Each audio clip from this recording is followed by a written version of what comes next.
ஆமென். கர்த்தருடைய நாமத்துல மகிமை உண்டாதாக. Praise the Lord. Thank you Jesus. இன்னைக்கு உங்கள் நடுவில் பகிர்ந்து கொள்ள கர்த்தர் கொடுத்த வார்த்தை சங்கீதம் 107 20வது வசனம். சங்கீதம் 107 20வது வசனம். Psalms chapter 107 verse 20. அவர் தமது வசனத்தை அனுப்பி அவர்களை குணமாக்கி அவர்களை அழிவுக்கு தப்புவிக்கிறார். ஆமென். அவர் தம்முடைய வசனத்தை அனுப்பி அவர்களை குணமாக்கி அவர்களை அழிவுக்கு தப்புவிக்கிறார். ஆமென். ஆம், நம்ம வேதத்துல ஆதியாகமம் 1வது அதிகாரம் 1வது வசனத்துல நம்ம பார்க்கும் பொழுது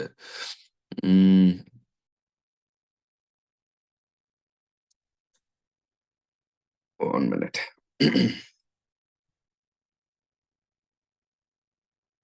அந்த வசனத்தை தெளிவா நம்ம படிக்கும்போது ஆவியானவர் ஜலத்தின் மேல் அசைவாடி கொண்டிருந்தார் அப்படின்ற வார்த்தை ரொம்ப கிளியரா இருக்கு. ஆவியானவர் ஜலத்தின் மேல் அசைவாடி கொண்டிருந்தார். பூமியானது வெறுமையும் ஒழுங்கின்மையுமாய் இருந்தது. It was chaos and empty. ஒன்றும் இல்லை. ஸோ அப்படி ஒரு ஒழுங்கின்மையும் வெறுமையுமாய் இருந்தது பூமியானது. ஆவியானவர் ஜலத்தின் மேல் அசைவாடி கொண்டிருந்தார். மேபி சில பேருக்கு சில கொஸ்டின்ஸ் அரைஸ் ஆகும். ஆவியானவர் அசைவாடி கொண்டிருந்தார், எவ்வளோ நேரம் அசைவாடிட்டு இருந்தார்? ஒருவேளை எவ்வளவு நாட்கள் அசைவாடி கொண்டிருந்தார்? எத்தனை மாதங்கள் அசைவாடி கொண்டிருந்தார்? இல்லை எவ்வளோ நேரம்? What is the duration? How long he was hovering over that waters? எவ்வளோ நேரம் அவர் அசைவாடி கொண்டிருந்தார் அப்படின்ற ஒரு கொஸ்டின் எழும்பும்போது அது எதை குறிக்குதுன்னா, he was waiting for something. ஏதோ ஒரு விஷயத்திற்காக அவர் காத்து கொண்டு இருக்கிறார் அப்படின்றது நமக்கு புரிய வருது. ஏதோ ஒரு அசைவாடிட்டே இருக்காரு. ஏதோ ஒரு விஷயம் வந்த உடனே செய்யணும் அப்படின்றதுக்காக he was waiting for something. அது வேற ஒன்றும் இல்லை, கர்த்தருடைய வாயிலிருந்து புறப்பட வேண்டிய வார்த்தைக்காக காத்து கொண்டிருந்தார். ரைட். தேவன் வாயை திறந்து பேசுவதற்காக ஆவியானவர் காத்து கொண்டிருந்தார். அவர் வாயை திறந்து வெளிச்சம் உண்டாக கடவுது அப்படின்னு அவர் திறந்து வார்த்தையை பேசின உடனே ஆவியானவர் டக்குன்னு அப்படி அவரோட பொசிஷன்ல இருந்து மாறி வெளிச்சம் உண்டாயிற்று. சோ நம்ம திருத்துவ தேவனை வணங்கி கொண்டு இருக்கிறோம். திருத்துவத்திலே ஆவியானவர் 3வது நிலையில இருக்கிறார். இயேசு கிறிஸ்து 2வது நிலையில இருக்கிறார். பிதாவாகிய கர்த்தர் 1வது நிலையில இருக்கிறார். மூவரும் ஒன்றாய் இருக்கிறார்கள். மூவரும் ஒருவராய் இருக்கிறார்கள். வித்தியாசமான முறையில செயல்படுகிறார்கள். பிதாவாகிய தேவன் தன்னுடைய வார்த்தையை எங்கெல்லாம் பேசுறாரோ அங்க ஆவியானவர் செயல்படுகிறார். ஆவியானவர் எப்படிப்பட்டவர்னா, அவர் தேவனுடைய வல்லமையா இருக்கிறார், தேவனுடைய சக்தியா இருக்கிறார். சோ எப்பெல்லாம் கர்த்தருடைய வார்த்தை ஒரு இடத்துல உண்டாகுதோ, கர்த்தருடைய வார்த்தை ஒரு இடத்துல புறப்படுதோ, அந்த இடத்துல ஆவியானவர் வல்லமையாய் இறங்குவார். ஆவியானவர் என்றாலே கர்த்தருடைய வல்லமை என்று பொருள், தேவனுடைய சக்தி என்று பொருள். ரைட். சோ இந்த வசனத்துல அவர் வார்த்தையை பேசின உடனே வெளிச்சம் உண்டாக கடவுது அப்படின்னு அவர் பேசின அடுத்த நிமிஷத்துல ஆவியானவர் வல்லமையை வெளிப்படுத்துகிறார். ஆமென். உண்மையான தேவனுடைய வார்த்தை எந்த இடத்துல இருக்குமோ அந்த இடத்துல ஆவியானவருடைய அசைவாடுதல் வல்லமையா இருக்கும். தேவ தொடுதல் இருக்கும். தேவனுடைய வல்லமை ஒவ்வொருத்தரையும் மூடும். சோ கர்த்தருடைய வார்த்தை மிகவும் முக்கியமாயிருக்கிறது. பேசுவது, பேசுறது. தேவன் பேசினார், வெளிச்சம் உண்டாக கடவுது. சோ இந்த பேசுறது ரொம்ப முக்கியம். கர்த்தருடைய பிள்ளைகள் வாய்களை திறந்து பேசுறது ரொம்ப ரொம்ப முக்கியம். நம்ம பேசுறதுல ஜீவன் உண்டாகும். நம்ம பேசுறதுல உயர்வு உண்டாகும். நம்ம பேசுறதுல சுகம் உண்டாகும். நம்ம பேசுறதுல மாற்றங்கள் உண்டாகும். நம்ம பேசும் பொழுது நடக்க முடியாத காரியங்கள் நடந்தே தீரும். ஆமென். என்ன பேசணும்? தேவ வார்த்தையை பேசும் பொழுது. ஆமென். தேவ வார்த்தை நம்ம வாயில இருக்கும் என்றால், அந்த தேவ வார்த்தையை நம்ம பேசணும்னா கண்டிப்பா சூழ்நிலைகள் மாறும். கண்டிப்பா மாற்றங்கள் ஏற்படும். ஆமென். சோ ஒழுங்கின்மையும் வெறுமையுமாய் இருந்த அந்த பூமியை பார்த்து அந்த அந்த அலங்கோலமாய் இருந்த அந்த இதை பார்த்து, அந்த பூமி அனைத்தையும் பார்த்து அவர் பேசினார். அவர் பேசின உடனே சூழ்நிலைகள் மாறினது. ஆமென். வெறுமை நீங்கிற்று. அ வெளிச்சம் உண்டானது. சிருஷ்டிப்புகள் உண்டானது. ஆமென். ஒவ்வொன்றும் அழகழகாய் நேர்த்தியாய் உருவானது. அதை ஒவ்வொன்றும் அவர் மிகவும், மிகவும் நல்லது என்று கண்டார். ஆமென். நீங்க இயேசு நம்முடைய வாழ்க்கையில நல்லது, இது நல்லது, நல்லவைகள் மாத்திரம் இருக்கணும்னு விரும்புகிறவர் தான் நம்ம ஆராதிக்கிற இயேசு கிறிஸ்து. அவர் ஒரு வெறுமையையோ, ஒரு பலவீனத்தையோ, ஒரு கேயாஸ் ஒழுங்கின்மையையோ, இல்ல இல்ல ஒரு வியாதியையோ, அதை அவர் ஒருபோதும் விரும்புவதில்லை. அவருடைய பிள்ளைகள் அதோடு வாழ்க்கையை நடத்தணும்னு அவர் ஒருபோதும் ஆசைப்பட்டதில்ல. அவர் எப்பவுமே எல்லா நேரத்திலும் இது நல்லது, இது ஏற்றது, இது நன்மையானது அப்படின்னே யோசிக்கிற கர்த்தர். நம்ம மகிழ்ச்சியா இருக்கணும்ன்றது தான் அவருடைய பெரிய ஒரு ஆசையா இருக்குது. இஸ்ரவேலை ஆசீர்வதிப்பது கர்த்தருக்கு பிரியமா இருக்கிறது. ரைட்? ஸோ அப்படிப்பட்ட எண்ணமுள்ள கர்த்தர். நம்ம நல்லபடியா இருக்கணும் அப்படின்றது தான் அவருடைய எண்ணம். இன்னைக்கு சில நேரம் ஆம் சில சூழ்நிலைகள் வரும்போது தேவன் என்ன தண்டிக்கிறார். வாழ்க்கை ஃபுல்லா நான் இந்த முள்ளோட வாழணும், இந்த வேதனையோட வாழணும்னு ஆசைப்படுறார். அப்படின்ற ஒரு தவறான ஒரு எண்ணங்கள் ஆ அந்த தெய்வ பிள்ளைகள் மனசுல ஆழமா பதியிறதுனால, அவங்களுக்கு அந்த அந்த அந்த பாடுகளிலிருந்து, அந்த பிரச்சனையிலிருந்து ஒரு விடுதலை கிடைக்கிறதில்ல. அதோடு கூட வாழ்க்கைய நடத்துறவங்களா இருக்கிறாங்க. இன்னும் மோசமான சூழ்நிலைக்கு போறாங்க. ஆனா நாம் ஆராதிக்கிற தேவன் நமக்கு நன்மை செய்ய விரும்புகிறார். நம்ம மகிழ்ச்சியாய் வாழ விரும்புகிறார். விடுதலையாய் வாழ விரும்புகிறார். பலருக்கு ஆசீர்வாதமா இருக்கணும்னு விரும்புறார். ரைட்? கர்த்தர் எல்லாவற்றையும் வார்த்தையினால உண்டாக்கினார். மனுஷனை தன்னுடைய கரத்தினால உண்டாக்கினார். தம்முடைய சாயல்ல உண்டாக்கினார். எல்லாம் நல்லது, நல்லது, நல்லது என்று அவர் தன்னுடைய வார்த்தையினாலே ஒவ்வொன்றையும் சிருஷ்டித்து அழகாய் உருவாக்கின பொழுது, திடீர்னு ஒரு வார்த்தை ஒண்ணு உண்டாகுது பாருங்க. பிசாசினுடைய வார்த்தைகள், சத்தம். ஆதாம், ஏவாள் மத்தியில அவன் பேசுகிற வார்த்தைகள். அ ஆதாம் போய் ஏவாள்ட்ட பேசுற வார்த்தைகள். அந்த பிசாசு சொல்றான் பாரு, இந்த பழத்தை அவர் உண்ணக்கூடாதுன்னு சொன்னாரா? அப்படின்னு ஒரு வார்த்தை உருவாக்குறான். அதுவரைக்கும் தெய்வ சத்தத்தை கேட்ட ஆதாம், ஏவாள் டக்குன்ட்டு ஆ டக்குன்னு ஒரு பிசாசினுடைய சத்தத்த கேட்கிறாங்க. ஆ ஆதாம் தான் சொல்லணும். ஆதாம் தான் ஃபர்ஸ்ட் கேட்கிறாப்புல. சோ ஆதாம் முதல் முறையாக இப்படி ஒரு நெகட்டிவான ஒரு பிசாசினுடைய சத்தத்த கேட்கிறான். அத கேட்ட மாத்திரத்திலே எல்லாம் நொறுங்கி போயிற்று. தேவனோடு அவர்களுக்கு இருந்த உறவு, அவங்களுடைய ஸ்தானம், அதிகாரம், பூமியின் மேல் அவர்களுக்கு இருந்த ஆளுகை, அந்த மகிமை. ஆமென். சோ எப்பொழுது சாத்தானுடைய சத்தத்துக்கு அவங்க இடம் கொடுத்தாங்களோ, எப்போ அந்த சத்தத்த கேட்க ஆரம்பிச்சாங்களோ, அங்கேயே எல்லாம் கொலாப்ஸ் ஆயிடுச்சு. பட் பிதா அப்படி விடவே இல்ல. அன்பு நிறைந்த தேவன் என்ன பண்ணாரு? கிறிஸ்துவ அனுப்பி அ இயேசு வார்த்தைகளை பேசினார். மறுபடியும் கர்த்தர் ஆதியில பேசின அந்த வார்த்தைகள், அந்த வல்லமையுள்ள வார்த்தைகளை திரும்பவும் கிறிஸ்து பேச ஆரம்பிக்கும் பொழுது, மனிதன் நீங்களும் நானும் இழந்து போன மகிமையை திரும்ப பெற்றுக்கொண்டோம். அதிகாரத்தை பெற்றுக்கொண்டோம். தேவனோடு நெருங்கிய உறவுல உண்டானோம். அவரோடு நெருக்கமாய் உண்டானோம். கர்த்தருக்கும் நமக்கும் இடையில இருந்த திரைச்சீலை கிழிக்கப்பட்டது. மகா பரிசுத்த ஸ்தலத்துக்குள்ளாக அவரோடு கூட அவரை ஆராதிக்கவும், அவரோடு இணைந்திருக்கவும் கூடிய ஒரு மகா பெரிய அனுபவம். ஆ நமக்கு ஒரு ஸ்தானம் நமக்கு கிடைத்தது. ஆமென். ரைட்? பேசுவது மிக, மிக முக்கியம். ஏசப்பா இருந்த காலத்துல கர்த்தர் உபதேசிக்கவும், பிரசங்கிக்கவும் துவங்கினார். வசனம் அப்படி இருக்கு. சோ அவரு வந்த உடனே டான்னு மிராக்கிளையோ, அற்புதங்களையோ அத மாத்திரம் செஞ்சுட்டு தீர்க்க தரிசனம் சொல்லிட்டோ, அப்படியெல்லாம் பண்ணல. முதல்ல கிறிஸ்து உபதேசிக்கவும், பிரசங்கிக்கவும் தொடங்கினார். ராஜ்யத்தை பற்றின சுவிசேஷத்தை மக்களுக்கு பேச ஆரம்பித்தார். என்ன ஆரம்பித்தார்? பேச ஆரம்பித்தார். ஏன்னா, அந்த காலத்துல இருந்த மக்கள் எல்லாருமே நெறைய பேச்சு கேட்டிருக்காங்க. யாரோட பேச்சு? மனிதர்களுடைய பேச்சு. அன்னைக்கு இருந்த பரிசேயர்கள், சதுசேயர்கள், வேத பாரகர்கள் எல்லாரும் பேசினது உண்மதான். ஆனா அவர்கள் பேசினது எல்லாம் நியாயப்பிரமாணம். நியாயப்பிரமாணம். உனக்கு தண்டனை வரும். தேவ கோபம் உன் மேல வரும். நீ இத செய்யணும். இத செஞ்சா இத அனுபவிக்கணும். இத செஞ்சா உன் வாழ்க்கை இப்படி இருக்கும். இப்படி அவங்க கண்டிப்பது, ஆ கண்டிப்பதுன்றத விட, என்ன ஒரு அடிமைத்தனத்தின் வார்த்தைகளையும், ஒரு அடிமைத்தனத்திற்குள்ள விஷயங்களையும், பாடுகளையும், பயத்தையும் மக்கள் மத்தியில பேசி, பேசி நெறைய வியாதிஸ்தர்கள் இருந்தாங்க. ஜனங்கள் மத்தியில. ஜனங்கள் மத்தியில ஜீவன் இல்ல. ஜனங்கள் மத்தியில ஒரு பயம் இருந்துச்சு. வியாதி நெறைய இருந்துச்சு. ஆமென். பாவங்கள் பெருகி இருந்தது. ஜனங்கள் என்ன பண்ணாங்க? தங்களுடைய பாவ நிவர்த்திக்காக பலிகள செலுத்தினாங்க. அது இதுன்னு பண்ணாங்க. ரைட். ஸோ இப்படி கேட்ட ஜனங்கள் நடுவுல, திடீர்னு இயேசு கிறிஸ்து பூமியில வந்து, அவர் தன்னுடைய ஊழியத்தை ஆரம்பிக்கும் பொழுது பேசுகிறார் பாருங்க. அந்த வார்த்தைகளை கேட்க கேட்க ஜனங்கள் மத்தியில பெரிய விடுதலை உண்டானது. அவருடைய பிரசங்கங்களை, ராஜ்யத்தை பத்தின அவருடைய உபதேசங்களை கேட்க கேட்க அவர்களுடைய சூழ்நிலைகள் மாறினது.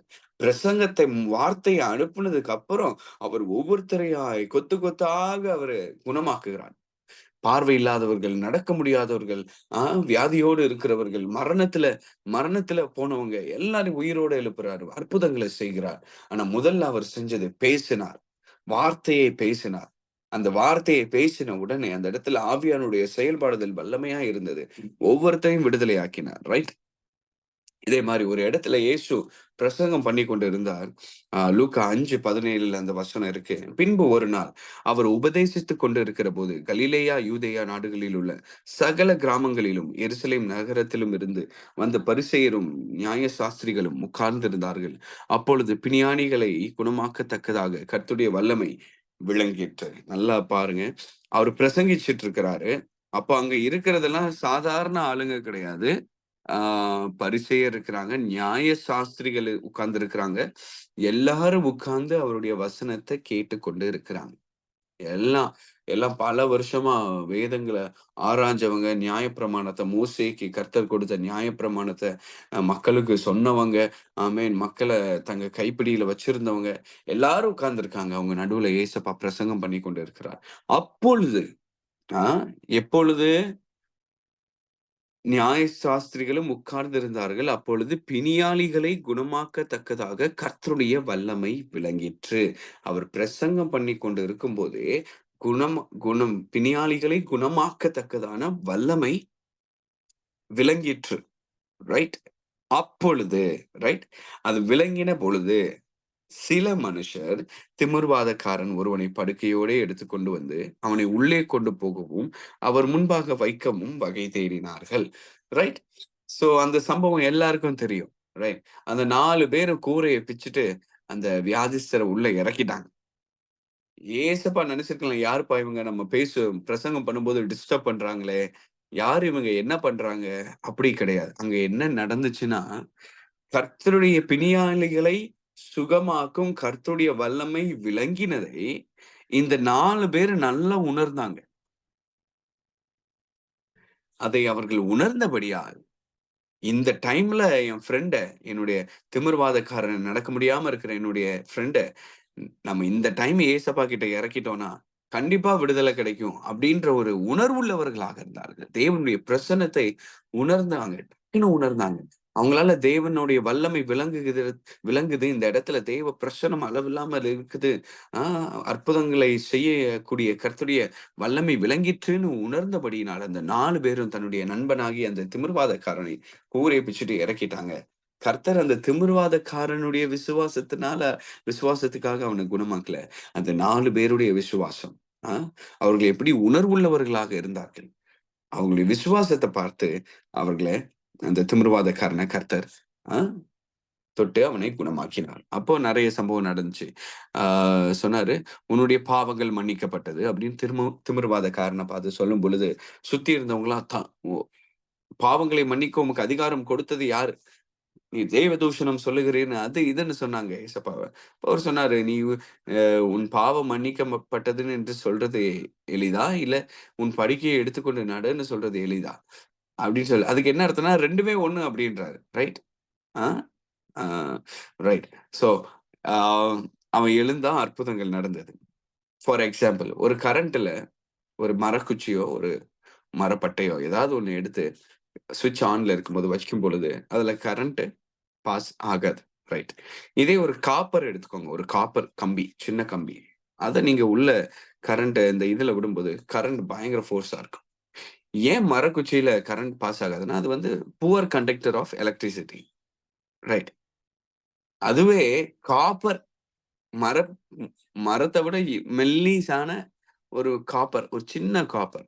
அது வச்சா கரண்ட் பயங்கரமா பாஸ் ஆகும். அதுதான் because it is a good conductor. ஒரு நாள் அந்த பெரும்பாடு உள்ள ஸ்திரீ அந்த ஏசப்பா கும்பல்ல போயிட்டு இருக்காங்க. பயங்கர கூட்டம். அவர் நடந்து கொண்டு போயிட்டு இருக்கும்போது திடீர்னு ஏசப்பா கேட்கிறாரு, "என்ன தொட்டது யார்?" அப்படின்னு கேட்கிறாரு. புரியல.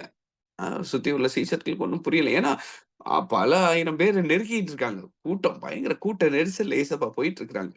ஆ என்ன தொட்டது யாருன்னு கேட்கும்போது, சீஷர்களுக்கு ஒண்ணும் புரியல. என்ன ஏசப்பா இவ்ளோ கூட்டத்துல போயிட்டு இருக்கோம். எல்லாரும் நம்மள உரசிட்டு இருக்காங்க, தொட்டுட்டு இருக்காங்க. நீங்க நம்மள தொட்டது என்ன தொட்டது யாருன்னு கேட்கிறீங்கன்னா, ஏசப்பா சொன்னாரு, "இல்ல என் உடம்புல இருந்து வல்லமை புறப்பட்டத நான் உணர்ந்தேன். என்ன தொட்டது யாரு?" அப்படின்னு கேட்டார். ரைட்? சோ அவ்ளோ பேர் அங்க இருந்தாங்க. ஆனா அங்க அந்த ஸ்திரீயினுடைய அந்த சென்சிட்டிவ்னஸ் தேவ பிரசன்னத்திற்கு ah she is a good conductor of God's presence. இன்னைக்கு நான் உங்க மத்தியில சொல்ல வருகிறேன். உணர்வுள்ளவர்களா இருக்கணும். தேவ பிரசன்னத்தை உணரக்கூடியவர்களாக, அதுல தீவிரமாய் அந்த பிரசனம் வரும்பொழுது, அந்த பிரசனம் இருக்கிற இடத்துல தீவிரமாய் செயல்படுகிறவர்களாக நம்ம இருக்கணும். ரைட்? ஒரு பேட் கண்டக்டர் ஆஃப் காட் பிரசன்ஸா இல்லாம, good conductor of God's presence சென்சிட்டிவா டக்குன்ட்டு அந்த அப்படிப்பட்ட உணர்வுள்ளவர்கள் ஏசப்பாவுக்கு ரொம்ப முக்கியம். இந்த காலை நேரத்துல ஆமென். அப்படிப்பட்ட உணர்வுள்ளவர்களாக இருக்கும்படி அவருடைய வார்த்தையை பேசுவதற்காக கர்த்தர் நம்மை அழைக்கிறார். ரைட்? சோ அந்த திமிர்வாதக்காரன அவங்க ஏசப்பா குணமாக்குறதற்கு முன்பாக அவ்வளவு நாட்களா என்னலாமோ அவன்ட்ட சொல்லியிருப்பாங்க. என்ன சொல்லியிருப்பாங்க? "நீ இப்படி இருக்கிறதுக்கு காரணம் உன்னுடைய முன்னோர்கள் செய்த பாவங்கள். உன் குடும்பத்துல இருக்க சாபம். உன் குடும்பத்துல இருக்கிற இது. உன்னால என்ன செய்ய முடியும்? உன் வாழ்க்கை அவ்வளதான். நீ இப்படியே இருக்க வேண்டியதான். நீ இப்படி தான் இருக்கணும். யார் உனக்கு உதவி செய்ய முடியும்னு இப்படி நெகட்டிவான வார்த்தைகள அவன் கேட்டு, கேட்டு, கேட்டு அவன் வாழ்க்கை அப்படியே இருந்துச்சு. ஆனா முதல் முறையாக கிறிஸ்து இயேசு அவன பார்த்து, "உன் பாவங்கள் மன்னிக்கப்பட்டது. உன் படுக்கையை எடுத்துக்கொண்டு எழும்பி நட" அப்படின்னு சொன்ன உடனே, முதல் முறையாக அப்படிப்பட்ட ஒரு வார்த்தைய அவன் கேட்கிறான் வாழ்க்கையில. கேட்டவுடன் விடுதலை அடைகிறான். ஆமென். ஹல்லேலூயா. தெய்வ பிள்ளைகளே, இந்த காலை நேரத்துல தூய ஆவியானவர் நமக்கு சொல்றது, "உன் நாவுல அதிகாரத்தை வைத்திருக்கிறேன். நீ பேசினா சூழ்நிலைகள் மாறும். நீ கர்த்தருடைய வார்த்தையை அவருடைய பிரசன்னத்திலிருந்து நீ காரியங்களை பேசும் பொழுது, ஆமென் விடுதலை உண்டாகும்." ஆ நம்ம விசுவாசத்தினால அநேக ஜனங்கள் விடுதலை அடைவார்கள். எப்படி அந்த 4 பேரோட விசுவாசத்தினாலே, ஆ அவர்கள் உணர்வுள்ளவர்களாய் இருந்தபடியினால, திமிர்வாதக்காரனுக்கு விடுதலை கிடைச்சதோ, அதே மாரி இன்னைக்கு நம்மளுடைய விசுவாசத்தினால, நம்ம தேவ பிரசன்னத்துல இருப்பதினாலே, நம்ம நம்ம பேசுவதினாலே, கர்த்தருடைய வார்த்தையை ஆமென் ஜனங்கள் மத்தியில பேசுவதினாலே, ஆமென் அநேகர் விடுதலை அடையறாங்க. இன்னைக்கு நமக்கு பெரிய ரெஸ்பான்சிபிலிட்டி இருக்கு. கர்த்தர் வார்த்தையை அனுப்பி நம்மை சுகமாக்குகிற தேவனாய் இருக்கிறார். அதைப்போல நாமும் நல்ல வார்த்தைகளை, கர்த்தருடைய வார்த்தைகளை பேசும் பொழுது, கோபத்திலயோ, எரிச்சல்லயோ, ஆ சில நேரம் கோபத்துல நம்ம பேசுற வார்த்தைகள் உண்டு. சில நேரம் எரிச்சல்ல பேசுற வார்த்தைகள் உண்டு. அது வார்த்தையாய் போயிராம அநேக நேரம் நம்ம லைஃப்ல ரிஃப்ளெக்ட் ஆகுது. சோ தேவ பிள்ளைகள் ரொம்ப ஜாக்கிரதையாக நம்ம பேசுகிற வார்த்தைகள்ல உணர்வுள்ளவர்களாக யோசிச்சு பேசு. கோபம் வரும்போது அநேக நேரம் பேசாமல் இருப்பது ரொம்ப நல்லது. ரைட்? சோ இல்ல ஒருவேளை பேசிட்டோம். கோவத்துல மீறி பேசிட்டோம் அப்படின்னா, we need to cancel it immediately. உடனே அத நம்ம இயேசுவின் நாமத்துல கேன்சல் பண்ணணும். ஆமென். ஜீவனை நம்ம பேச பழகிக்கணும். ஜனங்கள் மேல ஜீவனை பேசணும். நம்ம வாழ்க்கையின் மேல ஜீவனை பேசணும். காரணம் அவர் நாவுல இருந்த அந்த அதிகாரத்தை இயேசப்பா இன்னைக்கு நம்ம நாவுல கொடுத்திருக்கிறார். சோ நாம் வார்த்தையை பேசும் பொழுது சூழ்நிலைகள் மாறும், விடுதலைகள் உண்டாகும். ஜனங்கள் இயேசுவிற்கு பின்பாக அவர் வருவார்கள். அவருடைய நாமத்தை இறுக பற்றிக் கொள்வார்கள். ஆமென். இப்படிப்பட்ட ஒரு ஆசீர்வாதமான ஒரு வாழ்க்கை கர்த்தர் நமக்கு வச்சிருக்கிறார். அதுல என் அதுல நமக்கு பெரிய சந்தோஷம் அப்படிதானே? எஸ். சோ இன்னைக்கு இந்த கர்த்தர் இந்த வார்த்தையை நமக்கு கொடுத்திருக்கிறார். ஆ வார்த்தையை நம்ம ஜாக்கிரதையா உபயோகிக்கணும். பேச துவங்கணும். ஹெசிடேட் பண்ணக்கூடாது. தைரியமாக தெய்வ வார்த்தையை ஜனங்கள் மத்தியிலும், நம்ம வாழ்க்கையிலும், பிள்ளைகள் மீதும், ஆமென். உடன்பிறப்புகள் மீதும், குடும்பத்தின் மீதும், ஆமென். நம்ம பேச துவங்கணும். அதிகாரத்தோடு ஜீவனை பேசணும். அ பயத்தை அல்ல. அ சோ ஜீவனை பேச நம்ம பழகிக் கொள்வோம். ஆவியானவர் நமக்கு உதவி செய்வாராக. ஓகே. சோ எல்லாரும் இருக்கிற இடங்களிலே அப்படியே கண்களை மூடி நம்ம ஜெபம் செய்யலாம். ரைட்? ஆ ஜெபிப்போம். அன்புள்ள தகப்பனே, இந்த நாளுக்காக நன்றி செலுத்துகிறப்பா. நீர் கொடுத்த இந்த வார்த்தைக்காக ஸ்தோத்திரம் அப்பா. உம்முடைய வார்த்தையை அனுப்பி எங்களை சுகமாக்குகிற கர்த்தர். நாங்கள் உணர்வுள்ளவர்களாக உம்முடைய பிரசன்னத்தை சுமக்குகிறவர்களாக, உம்முடைய மகிமையை சுமப்பவர்களாக ஆண்டவரே, ஆண்டவரே நாங்கள் இருக்கிறோம் ஆண்டவரே. நீர் கொடுத்த அந்த கிருபை பெரியது ஆண்டவரே. அந்த மகிமையை சுமக்கிற நாங்கள் உடைய வார்த்தை ஆண்டவரை வல்லமையாக அதிகாரத்தோடு ஆண்டவரை ஜீவனை பேச கர்த்தருடைய ஆவியானவர் எங்களுக்கு உதவி செய்வாராக. இந்த காலை நேரத்துல எங்கள் ஒவ்வொருவருடைய நாவையும் நீர் தொடும்படியாக நாங்கள் ஒப்படைக்கிறோம் ஆண்டவரை. எங்கள் ஆவி ஆத்மா சரீரத்தை ஜீவ பலியாக ஒப்படைக்கிறோம் ஆண்டவரை. எங்க நாவை தொடுங்க ஆண்டவரை. எங்கள் நாவை டச் பண்ணுங்க ஆண்டவரே. இன்னும் இன்னும் ஆண்டவரே உணர்வுள்ளவர்களாக மாறணும் ஆண்டவரை. எசேக்கியேல் ஆண்டவரே உலர்ந்த எலும்புகள் பள்ளத்தாக்கிலே நின்று கொண்டு ஆண்டவரே கர்த்தாவே, நீங்கள் அவரை பேச சொன்னீங்க ஆண்டவரே. நீ பேசு, இந்த எலும்புகள் உயிரடையும்னு சொன்னீங்கப்பா. S Lord. நாங்க பேசுகிற வார்த்தையில அவ்வளவு வல்லமைகள் இருக்கிறது ஆண்டவரே. Yes Lord. எங்கள் நாவ உங்க கருத்துல ஒப்படைக்கிறோம் அப்பா. Yes daddy, yes daddy. உங்களுடைய வசனத்தின் வெளிப்பாடு உண்டாக்கட்டும். S Lord. அந்த நீரூற்று ஆண்டவரே, ஊற்று ஆண்டவரை இன்னும் இன்னும் அதிகமாய் புறப்படட்டும். முற்றிலுமாய் தாழ்த்துகிறோம். இந்த நாளுக்காக நன்றி செலுத்துகிறோம். நீர் கொடுத்த இந்த நாளுக்காக ஸ்தோத்திரம் ஆண்டவரே. எங்களுடைய கேதரிங்ல கர்த்தருடைய பிரசனம் எங்களோட இருந்ததற்காக ஸ்தோத்திரம். நாங்கள் ஏறெடுத்த ஜெபத்தை நீர் கேட்டு அதற்கு நீர் பதில் தந்ததற்காக ஸ்தோத்திரம் ஆண்டவரே. இங்கே கூடியிருக்கிற ஆண்டவரே, எங்கள் மீது உடைய கரம் இருப்பதற்காக நன்றி ஆண்டவரே. இன்னும் எங்களை கொண்டு நீர் செய்ய போகிற பெரிய காரியங்களுக்காக நன்றி செலுத்துகிறோம் ஆண்டவரே. உமக்கு எல்லா மகிமையும் செலுத்துகிறோம். நீரே பாத்திரர். இயேசுவின் மூலம் ஜெபிக்கிறோம் எங்கள் ஜீவனுள்ள நல்ல தகப்பனே. ஆமேன், ஆமேன். எல்லாரும் சொல்லுவோம், என் ஆத்மாவே கர்த்தரை ஸ்தோத்திரி, என் முழுவலுமே அவருடைய பரிசுத்த நாமத்தை ஸ்தோத்திரி. என் ஆத்மாவே கர்த்தரை ஸ்தோத்திரி, கர்த்தர் செய்த சகல உபகாரங்களையும் மறவாதே. ஆமேன், ஆமேன்.